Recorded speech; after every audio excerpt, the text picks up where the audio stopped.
ఇది క్రిస్టియానిటీ. దీన్ని బట్టి మీకేమర్థమైంది?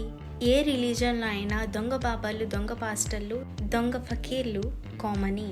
కానీ ఒక హిందువులు దీన్ని ఉపయోగించుకొని క్రిస్టియానిటీకి, క్రిస్టియన్స్కి చెడ్డ పేరు తీసుకురావాలని ఇన్స్టాలో, యూట్యూబ్లో క్రియేట్ చేస్తున్న వీడియోస్, ట్రోల్స్ మీరు చూస్తూనే ఉన్నారు. అసలు ట్రోలింగ్ అంటూ స్టార్ట్ చేయాలని అనుకుంటే ఫేక్ పాస్టర్స్ కన్నా దొంగ బాబాయిలే ఎక్కువ. రాకడికి ముందు సూచనలు ఏంటి అని శిష్యులు యేసుప్రభుని అడిగితే ఆయన చెప్పిన వాటిల్లో ఇదొకటి. మత్తయి 24:24లో మోసపోకుడి, ఏర్పరచబడిన వారిని సహితము మోసం చేయడానికి అబద్ధ క్రీస్తులు, అబద్ధ ప్రవక్తలు గొప్ప సూచక క్రియలను, మహత్కార్యములను చేసి కనపరచెదరు.